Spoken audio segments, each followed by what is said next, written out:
자, 또 하죠.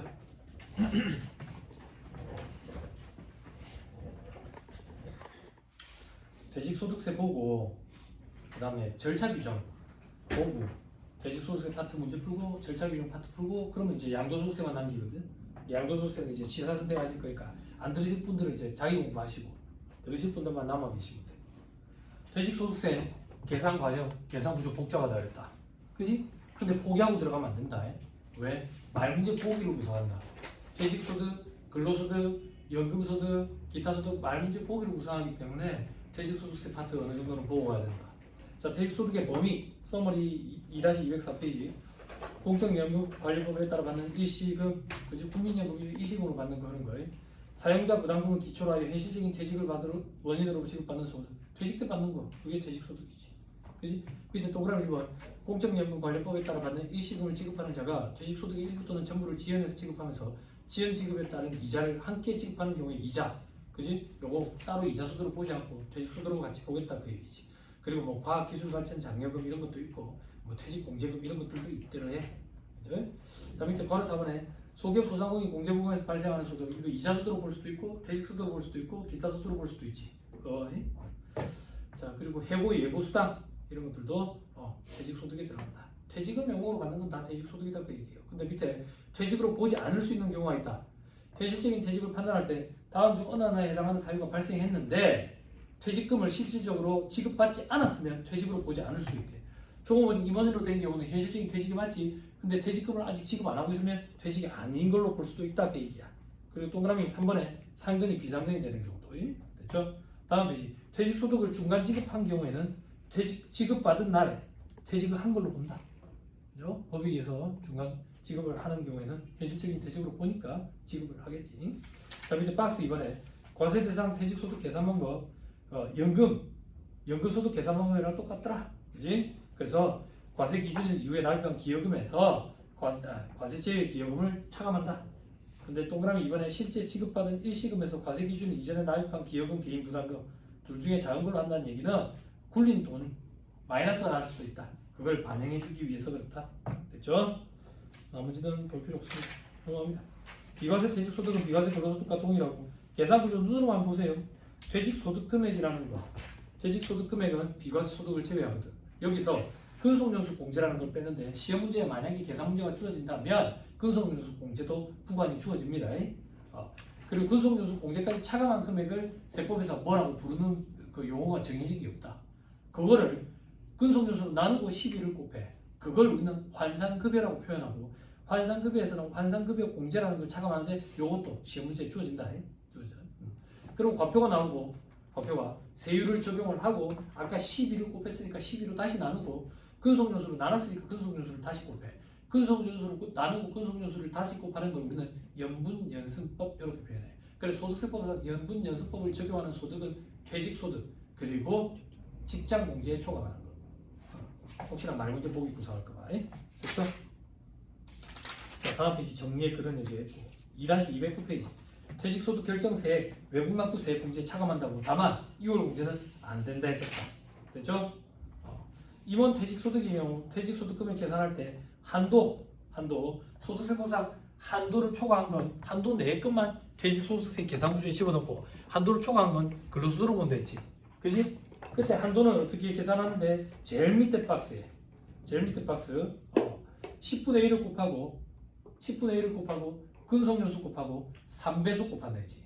근데 2배속으로 받게 됐다. 언제부터? 2020년부터. 그래서 2020년 1월 1일 이전 끝까지는 3배속 곱한 한도, 2020년 1월 1일 이후 거는 2배속 곱한 한도. 근데 소득세법상 임원 퇴직소득 한도 규정이 2012년에 등장을 했다. 그래서 소급 적용을 하지 않기 위해서 2011년 말까지 금속이었기 때문에 받는 퇴직금에 대해서는 한도 규정을 안 갖다 댄다. 그래서 산식을 보면 2012년 1월부터 19년 것까지는 3배수, 2020년 거부터는 2배수.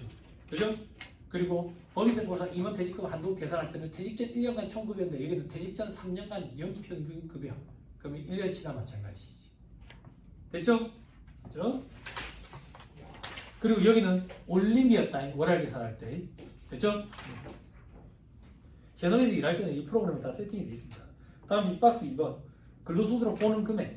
근로소득으로 보는 금액은 한도를 초과한 게 근로소득으로 보는 금액이겠지. 그래서 뒤에 한도액을 빼래. 그럼 앞에 금액은 뭔데? 임원 퇴직소득 금액에서 2011년 말에 퇴직했을 때 받는 금액. 왜? 2012년에 임원 퇴직금 한도 규정이 생겼으니까 소급 적용하지 않기 위해서. 됐죠? 그때 별표시 2번 2011년 말에 퇴직했다고 보고 받는 금액은 별다른 규정이 없으면 모랄로 안분 계산한 금액일 거야. 근데 회사에 만약에 정관이나 퇴직금 유인 규정상 우리 회사는 2011년 말에 퇴직한다고 보면 퇴직소득 금액은 이렇게 계산한다라는 규정이 있으면 그 규정에 따른 금액 둘 중에 선택할 수 있도록 돼 있다고. 선택할 수 있도록 돼 있어. 그지? 그러면 이 별표시 2번에 있는 금액이 크면 클수록 근로소득으로 보는 금액이 작아지지. 그지? 그럼 만약에 혹시나 세부담 최소화 과정이라든지 이런 게 주어진다면 이 금액이 큰 걸로 선택해야 되겠지. 됐죠? 네. 자, 마지막 2-212페이지 수입시기 퇴직을 한 날. 근데 만약에 국민연금법에 따른 일시금을 받는데 이걸 여러 번 나눠서 받게 되면 처음 받은 날.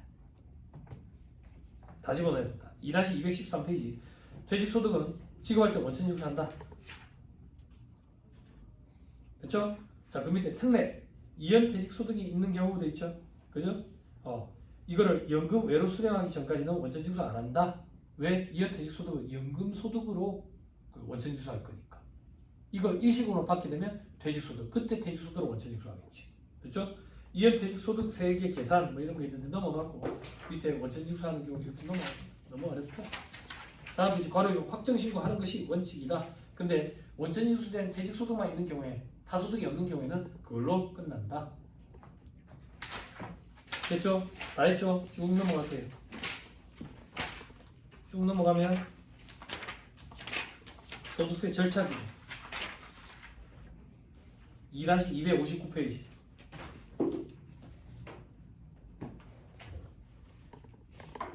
절차 규정 있죠? 그죠?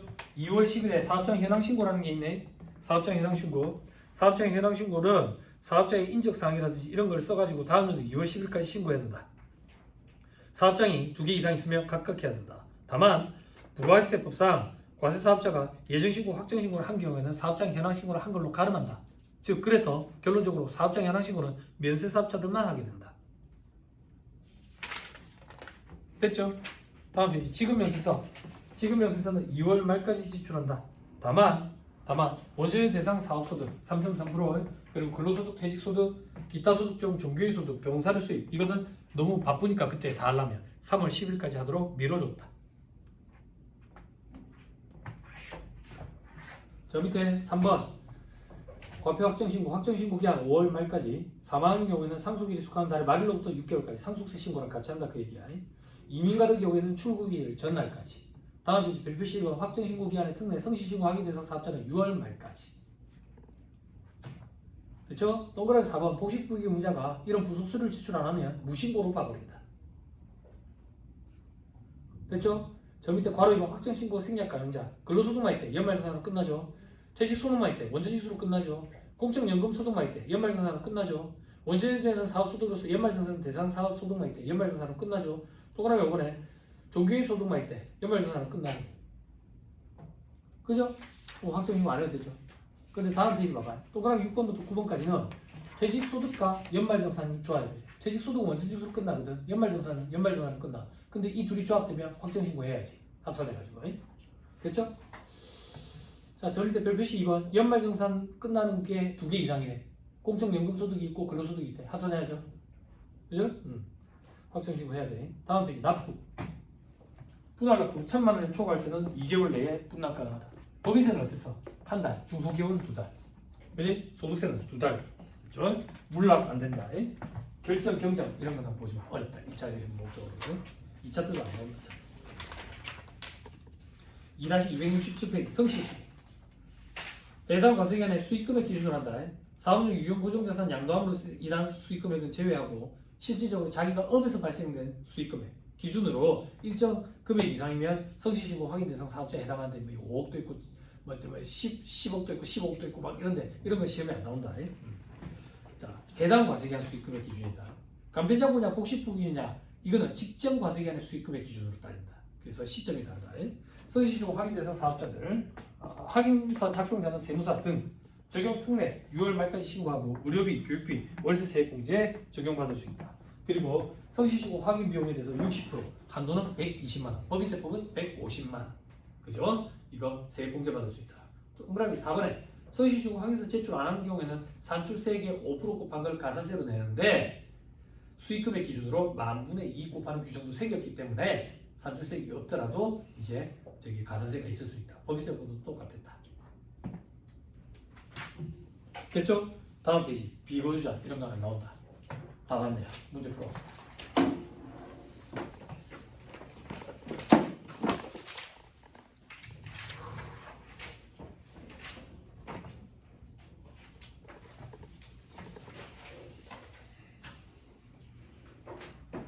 다시 208페이지.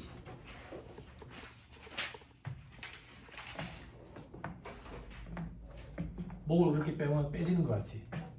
그지? 그게 자기 착각이야. 1차 목인 사람들. 거울 보면서 한번 너 뭐 안 빠졌어? 정자세로 앉아야 되겠다. 정자세로 앉을 때 어떻게 앉아야 되냐면 그냥 허리를 핀다고 정자세로 앉는 게 아니에요, 여러분. 엉덩이를 바닥에 맞춰야 돼요. 엉덩이를 제일 뒤에까지 붙여봐. 엉덩이를 제일 뒤에까지 붙인 상태에서 이렇게 엉덩이를 움직이면서 앞으로 조금만 와봐. 그럼 여기 뼈가 바닥에 닿는 느낌이다. 거기가 이제 저기 골반뼈가 이제 자리 바로 잡은 거야. 이제 그 상태에서 이제 척추뼈를 한 개씩 쌓아 올리는 느낌이야. 너무 S자 만든다고 이렇게 하지 말고 배 내릴 필요 없고 이렇게. 고개는 약간 15도 쪽을 바라본다고 생각하고 턱을 의식적으로 당길 필요 없어요. 턱이 앞으로 살짝 나오는 게 자연스러워. 이 상태에서 이렇게 뒤쪽으로 팔꿈치를 뒤로 고개를 이렇게 쭉 빼봐.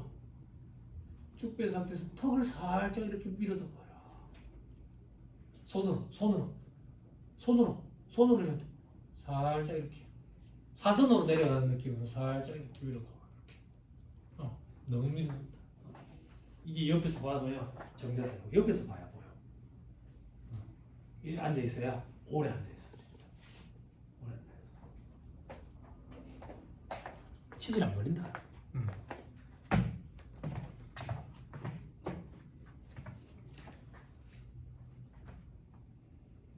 힘들죠 앉아 있으라니까. 되지? 시험 임박하니까. 예민함도 그게 다 어쩌겠냐. 운동하고 있나? 운동 꾸준히 해야 된다. 종아리 무조건 움직여야 된다. 나도 지금 가야할 때 계속 뒤꿈치 들었다 하잖아. 다리에 절여서 그러거든. 종아리. 그러니까 쉬는 시간에 저기 가면 이렇게 하고 앉아 있는다고. 혈액순환 되게 하려고 이렇게 쉬는 시간에 이렇게 앉아 있어요. 종아리 엄청 아프거든. 이러면 혈액순환. 자, 문제 한번 풀어봅시다. 4-208페이지에 4번 소득세법상 퇴직소득 과세에 대한 설명으로 틀린 소리를 골라라는 데 있죠.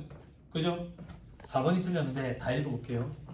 법인의 상근 임원이 비상근 임원이 되었지만 퇴직급여를 받지 아니한 경우 퇴직으로 보지 않을 수 있다. 맞는 소리야. 그지? 그럼 이번에 임원의 2012년 1월 1일 이후 근무기간에 대한 퇴직소득금의 공적연금 관련법에 따라 받는 일시금은 제외하고 이것이 퇴직소득 한도액을 초과하는 금액은 근로소득으로 본다. 맞는 소리죠? 임원만. 동그라미 3번 거주자가 국외 원천의 퇴직소득금액이 있고 그 소득에 대해서 국외 외국 소득세액을 납부한 경우 법정 한도 내에서 외국 납부세액 공제를 받을 수 있다. 그죠? 퇴직소득도 외국 납부세액 공제된다 했어요. 다만 6월 공제는 안 된다 했죠. 동그라미 4번 퇴직소득에 대해서 외국 정부에 납부하였던 외국 소득세액에 대한 외국 납부세액 공제의 한도 초과액은 6월 공제 안 된다고. 이게 반복된다고. 동그라미 5번 퇴직소득금액이 퇴직소득 공제금액이 미달하는 경우에는 퇴직소득금액을 공제를 한다? 맞는 말이라고. 그지? 마이너스가 될 수는 없잖아요. 그렇죠? 그리고 나머지 계산 문제는 보지 마세요. 그만. 작년에는 한 문제 정도 풀어줬는데 안 나오더라. 보지 말자. 자, 우리는 어디로 갈 거냐면 절차 규정으로 할 거예요.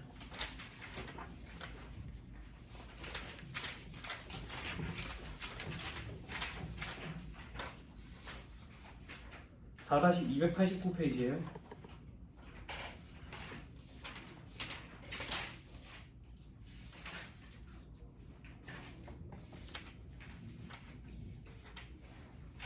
몇 개 안 할 거예요. 걱정하지 말고. 4-302페이지부터 한 번만 봐보세요.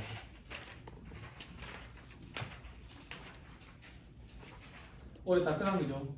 소득세법령상 비거주자 납세용에 관한 설명으로 옳지 않은 것은 돼 있죠. 그죠? 이런 거 못 맞춘다고. 왜? 우리 비거주자 안 하기로 했잖아. 1차 때는. 근데 이 문제는 봐봐. 동그라미 1번이 정답이거든. 그래서 아마 정답을 맞춘 학생들이 제법 있을 거야. 거주자는 주소 또는 거소의 국외 이전을 위해서 출국한 날의 다음 날부터 비거주자가 되거든. 그죠? 그러니까 스트레스 너무 받지 말자 그 얘기예요. 만약에 이 문제를 버렸더라도 이렇게 죽는 문제도 있긴 해. 죽는 문제도 우리가 준비한 걸 가지고 맞출 수는 있는 문제였지.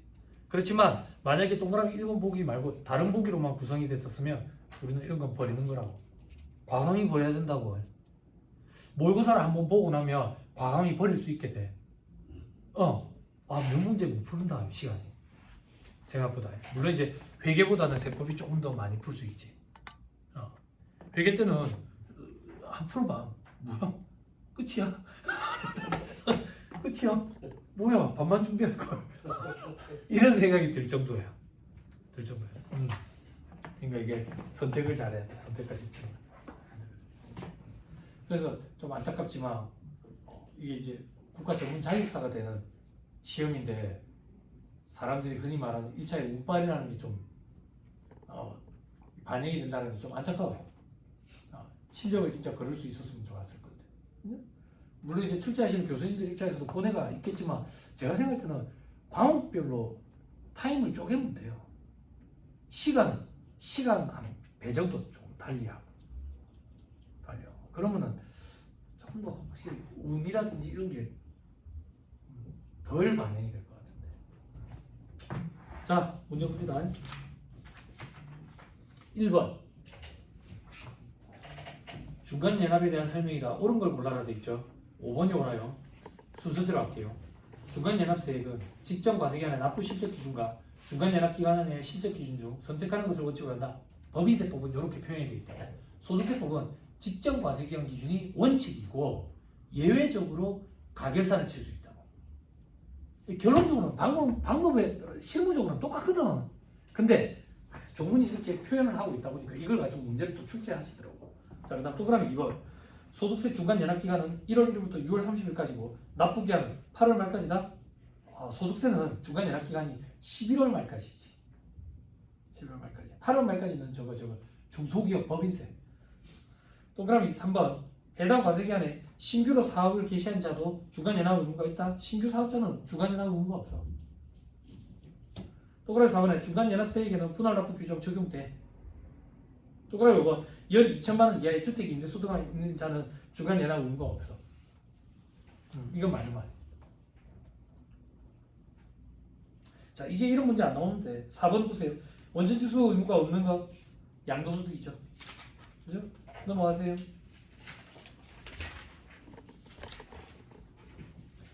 18번으로 오세요.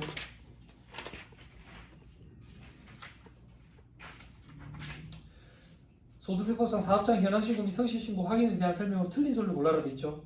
1번이 틀렸어요.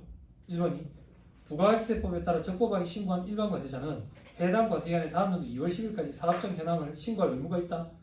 부가세 신고가 사업장 현황 신고 가름한 걸로 본다고. 안 해도 돼. 됐나요? 네. 됐어요. 그리고 이런 문제가 나오면 어떡하나 싶은데 동그라미에서 5번 한번 봐보세요. 제조업을 영위하는 거주자인 사업자의 해당 과세기간 수익금액 합계액이 10억 원 이상인 경우 성실신고 확인 대상 사업자에 해당한다. 성실신고 확인 수익금액 기준 이것까지 출제하면 이제 여러분들이 또 준비를 해야 되는데 그냥 버리자고. 제조업인 경우는 7억 5천이거든. 그래서 10억이라서 성실신고 대상이 맞긴 한데 그냥 이런 것까지는 갖고 가지 말자고 이거만. 응? 이거 하려면 또 암기할 게 엄청 많아져. 자, 다음에 20번에 1번이 틀렸거든요. 1번 분리과세 연금소득 외에 연금소득이 1,500만 원이 넘는 게 있대. 그것도 우리 분리과세 선택 가능했죠. 그죠? 그래서 이런 사적연금 소득만 있는 자가 분리과세를 만약에 선택을 한대. 그러면 확정신고는 무조건 해야 돼. 됐어요? 그럼 봐봐. 이렇게 표현해야 돼. 봐봐. 1,500이 안 되면 분리과세 선택 가능해. 그럼 분리과세로 과세 문제가 종결이 된다고. 원천징수로. 1,500이 넘는 거는 분리과세 선택 가능하다라고 표현은 하지만 확정신고 의무가 있어. 확정신고할 때 이걸 분리과세 했을 때 세액과 종합과세 했을 때 세액을 비교를 해서 선택할 수 있도록 하는 거라고. 됐나요? 그래서 확정신고는 무조건 해야 되는 거예요. 됐어요? 우리 주택임대소득 2천만 원 이하인 경우에도 확정신고는 무조건 하잖아. 다만 분리과세 했을 때 그 세액과 비교해서 선택할 수 있도록 해놨지. 그지? 그 개념이야. 헷갈리면 안 돼. 그렇죠? 넘어갑니다. 24번으로 보세요. 소득세법상 다음의 거주자 중 반드시 과표 확정신고를 해야 되는 자는 동그라미 1번 근로소득과 기타소득 300만 원일 때 근로소득 연말정산은 끝나지 기타소득 300만 원 이하는 분리과세 선택 가능하니까 종합시도 확정신고 의무 없네. 동그라미 2번 양도소득만 있는 자로서 양도차익 예정신고를 했대. 그거 말고 다른 소득이 없대. 예정신고하면 끝나. 그러면 끝난다고. 동그라미 3번 분리과세 배당소득 퇴직소득이 있대. 분리과세 배당소득 분리과세 끝나지. 퇴직소득은 원천징수로 끝나지. 그지? 동그라미 4번 분리과세 이자소득 분리과세로 끝나지. 근로소득 연말정산은 끝나지. 퇴직소득 원천징수로 끝나지. 동그라미 5번 근로소득과 공적연금소득 근로소득 연말정산 하지. 공적연금소득 연말정산 하지. 합산해야 되겠네. 확정신고해야 되겠네. 그죠? 잘 봐봐. 저는 이런 문제가 좋은 문제라고 봐. 숫자를 넣어가지고 막 계산하는 것보다. 됐죠? 됐죠? 됐습니다. 나머지는 보지 마세요. 나머지는 우리 시험 범위가 아니에요. 조특법 규정들 혹은 외국 법인 비과세 규정 11절 동일기업 과세팀 이거는 조특법. 그럼 다 했죠? 다 했죠? 쉬었다가 양도소득세 할 건데 점심 먹기 전에 안 끝날 것 같아요. 너무 빠듯하게 하지 말고 쉬는 시간 끝나고 나서 점심 먹기 전에 양도소득세 하고 점심 먹고 와서 양도소득세 조금만 더 하고 그리고 저는 가고 여러분들은 시험 보고 그리고 오후에 이제 아리따운 우리 재정학 강사님을 좀 만나시고 이제 예쁘다고 했다고 좀 전달해 줘라. 알겠습니다. 이름이 기억이 안 나네. 아무튼 재정학 강사 대단하죠. 잘하죠? 그죠? 잠깐 쉬었다가 양도소득세 들을 사람만 앉아가지고 들읍시다.